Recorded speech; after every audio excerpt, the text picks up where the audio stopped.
Hello and welcome to let's crack UPSC CSE Hindi. I hope आप सब लोग बहुत अच्छे होंगे। मैं हूं आपका दोस्त शुभम सिसोदिया।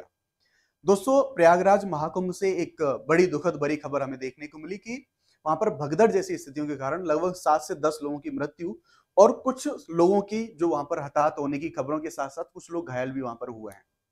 दरअसल मैं इस वीडियो में अगर बात करने वाला हूं, मैं आपको ये बातचीत करूंगा, मैं इस बारे में आपको एक एनालिसिस दूंगा कि क्या क्या व्यवस्थाएं थी, कौन सा लूप होल था, क्या ऐसी वजह थी जिसके कारण ऐसी बड़ी घटना हमें देखने को मिली। साथ ही इतिहास क्या रहा है, क्या पहले भी ऐसी कोई घटना हुई है, 1954 का जो महाकुंभ हुआ था उस घटना को भी हम इसे रिलेट करने की कोशिश करेंगे। समस्या क्या थी, जिम्मेवार कौन है, क्या केवल सरकार इस चीज के लिए जिम्मेवार है, क्या नागरिकों के द्वारा कहां पर भूल हुई है, लोगों के द्वारा कहां पर गलती करी जा रही है, व्यवस्थाएं क्या है, उन व्यवस्थाओं में क्या प्रॉब्लम थी। उसके साथ साथ ऐसी भगदड़ की जो घटनाएं होती हैं उनमें एनसीआरबी का डेटा भी देख रहे होंगे। क्यों? क्योंकि जब भी एनसीआरबी का डेटा है, एनसीआरबी का डेटा ये कहता है कि जो भी स्टैम्पेड की घटनाएं होती हैं, जो भी भगदड़ की घटनाएं होती हैं, उन सारी घटनाओं में सबसे ज्यादा जो रिस्पॉन्सिबल रही है वो धार्मिक भगदड़ के कारण घटनाएं रही जिनमें लोगों की सबसे ज्यादा डेथ हुई है। उस डेटा के बारे में हम बात करेंगे। तो ये जो पूरा मुद्दा था, इस पूरे मुद्दे को हम एनालाइज करने की कोशिश करेंगे। चलिए शुरू करते हैं। तो आप लोग जानते हैं, जैसा प्रयागराज महाकुंभ से बहुत सारी न्यूज़ेस निकल के आ रही हैं, गवर्नमेंट के द्वारा कुछ स्टेप भी लिए गए हैं। गवर्नमेंट ने कुछ अब अलग जो नई तैयारियां हैं, वो नई तैयारियों के तौर पर हम कह सकते हैं अभी तुरंत की तुरंत गवर्नमेंट ने सारी चीजों को नियंत्रित करने के लिए कुछ जो स्टेप है वो स्टेप लिए हैं, उनके बारे में भी हम बात करेंगे। तो जब ये प्रयागराज से महाकुंभ से सारी घटनाएं, दरअसल रात के लगभग 2 बजे का समय होता है और रात के लगभग 2 बजे त्रिवेणी घाट जहां पर संगम है उस पर एक साथ ज्यादा भीड़ इकट्ठी हो जाती है, जिसके कारण जो कंफ्यूजन होता है लोगों को और भगदड़ की घटनाएं, यानी कि एक दूसरे के ऊपर ऐसे चलने की घटनाएं देखने को मिलती हैं जिससे कुछ लोगों की मृत्यु हो गई। अब ऐसी कुछ भयावह जो खबरें इतनी ज्यादा संख्या में क्यों? क्योंकि ये जो अवसर कौन सा था, ये मौनी अमावस्या, दरअसल जो शाही स्नान है, 3 शाही स्नान होने वाले हैं। उन शाही स्नानों में से दूसरा जो मौनी अमावस्या का स्नान था, उस पर बहुत बड़ी संख्या में, क्योंकि 144 वर्ष के बाद ऐसा कॉम्बिनेशन, ऐसा संयोग देखने को मिला जिसकी वजह से लोग बड़ी संख्या में महाकुंभ का स्नान करने के लिए आए थे। बड़ी भीड़ हुई। एक ये भी चीज हमें देखने को मिली कि क्या गवर्नमेंट का फेलियर ये भी था कि गवर्नमेंट के पास ऐसा कोई डेटा नहीं था, गवर्नमेंट के पास, प्रशासन के पास ये प्रेडिक्शंस नहीं थी कि इतने ज्यादा लोग आ सकते हैं। मेन लूप होल क्या रहा उसके बारे में भी हम बात करने वाले हैं। तो बहुत बड़ी संख्या में भीड़ आई और उस भीड़ के कारण जो एक साथ एक घाट पर ज्यादा लोग इकट्ठे हो गए, जिसकी वजह से भगदड़ हुई और ये पूरी पूरी घटना हमें देखने को वहां पर मिलती है। क्या इतिहास में पहले ऐसी घटना कभी हुई है? तो आप मूव करिए, वापस से जाइए 1954 के समय पे। 1954 में जो महाकुंभ हुआ था उस टाइम पर भी ऐसी घटना हमें वहां पर देखने को मिली थी। वहां भी लगभग 300 से 500 लोगों की मृत्यु का कुछ ऐसा डेटा हमें देखने को मिला जब हमने इंटरनेट पर चीजों को सर्च किया। ये आप 1954 की जो न्यूज है उसे देख सकते हैं। यहाँ पर 500 जो श्रद्धालु हैं उनके क्रस्ट होने की बात करी गई और हजारों जो श्रद्धालु थे, उन हजारों श्रद्धालुओं के घायल होने की खबरें उस टाइम पर आई थी। तो 1954 के महाकुंभ में भी ऐसी घटना हमें देखने को मिली थी। उस टाइम की जो रियल इमेजेस हैं, ये रियल इमेजेस आप अपने स्क्रीन पर यहाँ पर देख सकते हैं। 1954 के महाकुंभ में भी ऐसी ही भगदड़ हुई थी जिसके कारण बड़ी संख्या में लोगों की मृत्यु हुई थी। तो कहीं ना कहीं जो क्राउड मैनेजमेंट वाला मामला है, ये प्रॉब्लम इस चीज में हमें दिखाई देती है। साथ ही अगर आगे हम बात करें तो हम एनसीआरबी का कुछ डेटा देखते हैं। नेशनल क्राइम रिकॉर्ड ब्यूरो, ये हमें कुछ डेटा के बारे में बताता है जो ऐसी भगदड़ की दुर्घटनाएं होती हैं उनके कारण कितनी घटनाएं होती हैं और कितने लोगों की मृत्यु होती है, वो डेटा आप यहाँ पर देख सकते हैं। भारत में आकस्मिक मृत्यु और आत्महत्या रिपोर्ट, ये रिपोर्ट है, रिपोर्ट का नाम है दरअसल ये, और इस रिपोर्ट में एनसीआरबी के द्वारा डेटा दिया गया है। एनसीआरबी ने ये जो रिपोर्ट दिया है इसमें बताया है कि सबसे ज्यादा जो भगदड़ की घटनाएं होती हैं वो धार्मिक आयोजनों के कारण होती हैं। जितने भी स्टैम्पेड या फिर भगदड़ के कारण होते हैं, वो चाहे राजनीतिक रैलियां हुई, कोई धार्मिक आयोजन रहे, कोई भी कैसे भी कार्यक्रम रहे, उनमें ऐसे जो है चीजें देखनी। अभी आप हाल फिलहाल में देखेंगे तो कुछ दिन पहले जब पुष्पा 2 रिलीज हुई थी तो अल्लू अर्जुन की जब वो प्रीमियर के लिए वहां पर आए थे तो उनके सिनेमा हॉल में भी ऐसी स्टैम्पेड की घटना देखने को मिली थी। तो अलग अलग आयोजनों में ऐसी घटनाएं देखने को मिलती है, लेकिन सबसे ज्यादा ऐसी घटना होने की संभावना धार्मिक आयोजनों में बनी रहती है, बिकॉज वहां पर भीड़ डेफिनेटली बहुत ज्यादा होती है। तो इसे ये जो एनसीआरबी का डेटा इसमें बताया गया है कि 1996 से लेके 2022 तक लगभग 3935 यानी कि 3935 ऐसी घटनाएं हुई हैं, जो एनसीआरबी की घटनाएं हुई हैं। इनमें से 3000 से ज्यादा मौतें हमें ऐसी जो स्टैम्पेड की घटनाएं यानी कि भगदड़ की घटनाओं में देखने को मिली हैं, और इसमें जो सबसे ज्यादा घटनाएं हुई हैं वो धार्मिक आयोजनों के कारण हुई है। अच्छा, इसके पीछे के रीजंस क्या थे, क्या प्रॉब्लम थी, क्या ऐसी वजह थी जिसके कारण ऐसी जो पूरी भगदड़ की घटना के कारण जो हमें मौतें देखने को मिली हैं, उन जिम्मेवार कारकों के बारे में हम बात करते हैं। तो सबसे पहले अगर कारण के बारे में बात करें तो आपको पता है कि मौनी अमावस्या का समय था और द्वितीय शाही स्नान था, और एक बेहतरीन खगोलीय घटनाओं के आधार पर बड़ा एक संयोग बन रहा था, जिसके कारण बड़ी संख्या में श्रद्धालुओं का आगमन हुआ। बहुत बड़ी संख्या में श्रद्धालु आते हैं और एक बड़ी भीड़ हुई। और जैसा मैंने आपको बताया त्रिवेणी घाट पर, ये जो आप घाट का इमेज देख सकते हैं, त्रिवेणी घाट पर ही अचानक से बहुत ज्यादा बड़ी एक ही जगह पर भीड़ इकट्ठी हो गई, जिसकी वजह से लोगों में कंफ्यूजन पैदा हुआ। दरअसल एक जागरूकता की कमी, ये भी चीज हमें देखने को मिली थी कि लोग भ्रम में थे, लोगों को कंफ्यूजन था कि एक्चुअली कौन सी जगह पर स्नान करने के लिए जाना है। तो जागरूकता की कमी यहाँ पर लोगों में देखने को मिलती है। यहाँ पर थोड़ा सा प्रशासन को सजग होना चाहिए था, क्राउड मैनेजमेंट को लेके चीजें इस तरह से डिप्लॉय होनी चाहिए थी, अवेयरनेस इस तरीके से होनी चाहिए थी, जो श्रद्धालु लोग जा रहे हैं उनको सारी चीजें क्लियर कट होती है। हालांकि एक बड़ी भीड़ को नियंत्रित करना कहना बहुत आसान है, बहुत मुश्किल काम अपने आप में होता है ये। तो यहाँ पर त्रिवेणी घाट पर अचानक से भीड़ इकट्ठी हुई थी। तो अचानक से भीड़ जब एक ही जगह इकट्ठी हो गई तो वहां पर कुछ कंफ्यूजन, कुछ भ्रम की स्थिति हुई, जिससे लोगों में भगदड़ पैदा हुई और उसके कारण ऐसी और घटनाएं हैं वो हमें देखने को मिली। मौनी अमावस्या पर भीड़ ज्यादा हुई थी। एक जो बड़ा रीजन है, वो बड़ा रीजन मेरे दोस्तों ये था कि जो यहाँ पर बैरियर बनाए गए थे, वो बैरियर लोगों के द्वारा तोड़ के जाए गए। यानी कि जो गवर्नमेंट ने या फिर जो प्रशासन ने जिस रास्ते को प्रतिबंधित किया हुआ था, लोग उन बैरियर्स को तोड़ के आगे आने लगे।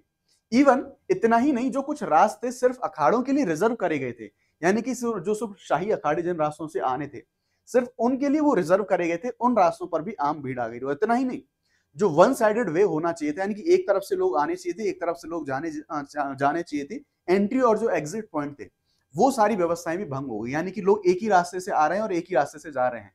तो बड़ी भीड़ को ऐसी जगह पर नियंत्रित करना काफी ज्यादा मुश्किल हो गया। तो ये कुछ मेजर कारण हमें इसके पीछे देखने को मिले, ये जो पूरी घटना हुई।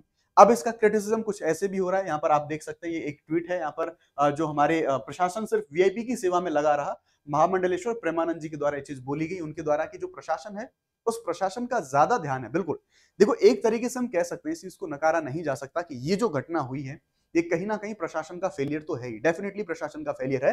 क्योंकि अगर इतने बड़े दुनिया के सबसे बड़े जो धार्मिक आयोजन है उसमें अगर कोई ऐसी घटना होती है तो कहीं ना कहीं एक इमेज का भी मामला होता है। और कहीं ना कहीं ये क्वेश्चन मार्क लगता है प्रशासन के ऊपर कि प्रशासन इन सभी चीजों को मैनेज करने में असफल साबित हुआ। तो ये एक चीज हमें देखने को मिलती है यहाँ पर। इनका आरोप और बहुत सारे लोगों का सच में आरोप ऐसा है कि जो प्रशासन है, प्रशासन सिर्फ जो वीआईपी आगमन है, वीआईपी जो लोग आ रहे हैं महाकुंभ के अंदर, उनके ऊपर पूरा ध्यान फोकस है।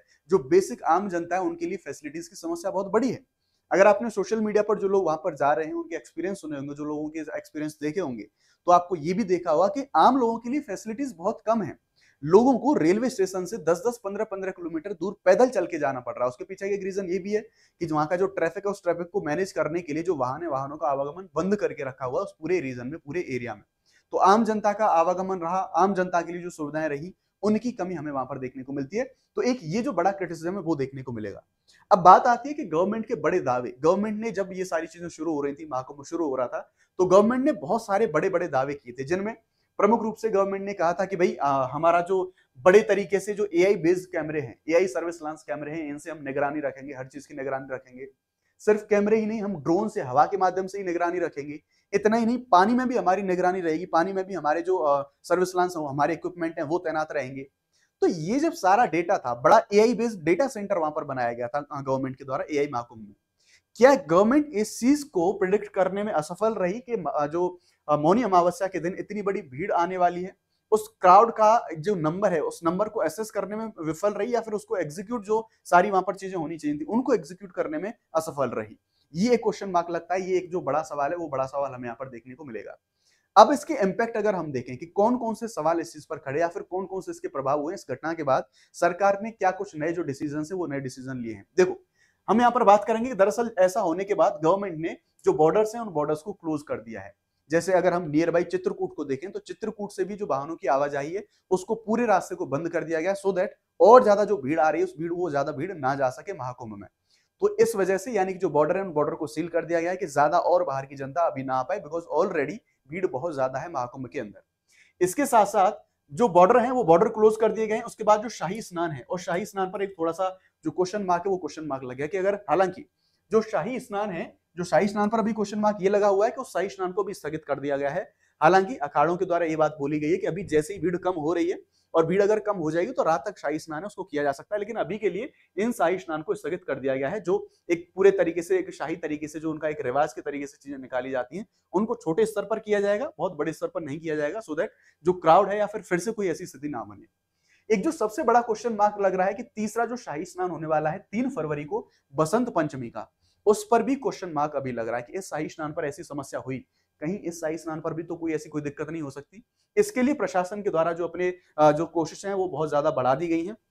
साथ ही प्रशासन ने जो हॉस्पिटल बनाया था उसमें कुछ विशेषज्ञ डॉक्टर हैं उनको डिप्लॉय किया है। और जो ट्रैफिक मैनेजमेंट के लिए, क्राउड मैनेजमेंट के लिए प्रशासन ने जो हायर ऑफिशियल्स हैं उनको, हायर ऑफिशियल्स को जो है डिप्लॉय कर दिया गया है मैनेजमेंट के लिए, जो उनके जो उनके वॉर रूम्स हैं या फिर उनके जो डेटा मैनेजमेंट के लिए या फिर जिस भी हर तरीके के मैनेजमेंट करने के लिए जो भी उनके कंट्रोल रूम्स हैं उन कंट्रोल रूम्स के अंदर।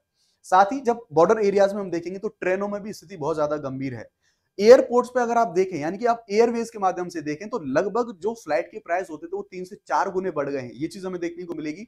अभी इन चीजों पर हालांकि गवर्नमेंट बातचीत कर रही है कि ऐसी सारी प्रैक्टिसेस ना हो, बट हाँ ये चीजें हो रही हैं। तो ये जो सारी समस्या भी कहीं ना कहीं, ये सारी समस्या हमें देखने को मिल रही है। अब बात आती है रिस्पॉन्सिबिलिटी, जिम्मेदारी किसकी फिक्स करी जाए? क्या वाकई में केवल सरकार जिम्मेवार है?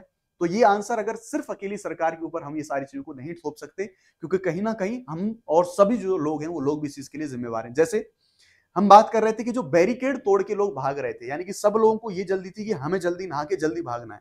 हर इंसान सिर्फ अपनी सोच रहा है, हम कोऑपरेट नहीं कर रहे हैं प्रशासन के साथ में। अकेला प्रशासन सारी चीजों को नहीं संभाल सकता, जनता को भी थोड़ी सी रिस्पॉन्सिबिलिटी निभानी होगी। तो कहीं ना कहीं लोगों की जो तरफ से जो कॉपरेशन है वो कॉपरेशन भी कम था, क्योंकि जो मैंने वन वे वाली बात बताई, वन वे पे यानी कि सिर्फ एक तरफ से लोग आएंगे दूसरी तरफ से लोग जाएंगे, वहां पर ऐसा नहीं हो रहा था। लोग एक ही तरफ से आ रहे थे, एक ही तरफ से जा रहे थे, क्योंकि उनको अपना नहा के जल्दी निकलना था। ऐसी चीजें वहां पर देखने को मिली। तो कहीं ना कहीं जो जनता है, जनता की भी, पब्लिक की भी जो कहीं ना कहीं कमी यहाँ पर देखने को मिलती है। और प्रशासन, गवर्नमेंट, डेफिनेटली प्रशासन का फेलियर तो कहीं ना कहीं होगा ही। हम यहाँ पर थोड़ी सी चीजें देखने को मिलेंगी, ये चीजें, ठीक है ना। हम देखते हैं सोशल मीडिया, इसने भी एक बड़ा रोल इश्यू करा है। सोशल मीडिया ने भी एक बड़ा प्रॉब्लम क्रिएट किया है कि जिस तरह से लोग, ये मैं ये नहीं कह रहा कि नहीं जाना चाहिए लोगों को नहाने के लिए, बट हाँ सोशल मीडिया से इन्फ्लुएंस होकर लोगों की जो भीड़ है वो बहुत ज्यादा जा रही है। लोग पोस्ट डालने के लिए, रील्स बनाने के लिए, ये सारी जो चीजें हैं उसकी वजह से भी लोग बहुत ज्यादा बड़ी मात्रा में वहां पर जा रहे हैं। तो ये था पूरा का पूरा मामला। अभी गवर्नमेंट इस मामले पर बहुत ज्यादा नजर बनाए हुए है। पीएम मोदी साहब के द्वारा पोस्ट करा गया है, उनके द्वारा सांत्वना दी गई है। प्रधानमंत्री, गृह मंत्री और साथ ही मुख्यमंत्री तीनों कंटिन्यूअसली इस पर नजर बनाए हुए हैं। देखेंगे गवर्नमेंट और आने वाले समय पर क्या स्टेप लेती है ना। अगर आप लोग यूपीएससी सीएससी के लिए प्रिपेयर कर रहे हैं तो आप लोग जानते हैं यूपीएससी प्रीलिम्स के लिए 2025 के लिए हमने क्रैश कोर्स लॉन्च करा, जो कि 28 जनवरी से शुरू हो चुका है। इसमें अगर आप प्रीलिम्स क्वालिफाई करते हैं तो आपको मेंस एग्जाम के लिए जो पूरा का पूरा फ्री प्रिपरेशन कराया जाएगा अनअकैडमी के द्वारा। इसमें आपको सारे के सारे notes, mock test, GS, CSAT, सारी चीजें मिलेंगी आपको। ये आप जस्ट इसे 11,999 में आप इसे अवेल कर सकते हैं। शुभ 50, दिस इज माय कोड। ये कोड यूज करके आप जो मैक्सिमम डिस्काउंट है उसे आप अवेल कर सकते हैं। जो लोग 18 महीने का कोर्स परचेज कर रहे हैं, 2026 में अगर आप एग्जाम देंगे तो 2026 में बाई चांस अनलकीली आप सक्सेसफुल नहीं होते तो अनअकैडमी आपको 1 ईयर का एक्सटेंशन देगा। सभी जो 60% का जो ऑफर है आप इसे अवेल कर सकते हैं, लेकिन ध्यान रखना केवल आज रात तक के लिए ये ऑफर अवेलेबल है। इन कुछ कंडीशन के बेसिस पर आपको 1 साल का एक्सटेंशन मिलेगा। बैचेस के बारे में बात करें तो आरंभ 2026 के लिए हमारा 25 जनवरी को बैच शुरू हो चुका है। अगला जो हमारा इंग्लिश का बैच है 30 जनवरी को शुरू होगा, और जो इंग्लिश का बैच हमारा 2026 के लिए 27 को शुरू हो चुका है, और शिखर बैच हमारा 18 को शुरू हो चुका है। तो ये सारे हमारे बैचेस की जानकारी है। तो ये था। बाकी मैं आपका टेक जानना चाहूंगा कि इस पूरे मामले पर क्या आप बताना चाहेंगे, वो कमेंट में आप बता सकते हैं। क्या केवल सरकार का फेलियर है या फिर कहीं ना कहीं जनता और पूरा का पूरा हमारा जो एक सिस्टम है वो हम सब लोग इस चीज के लिए जिम्मेवार है। Thank you very much.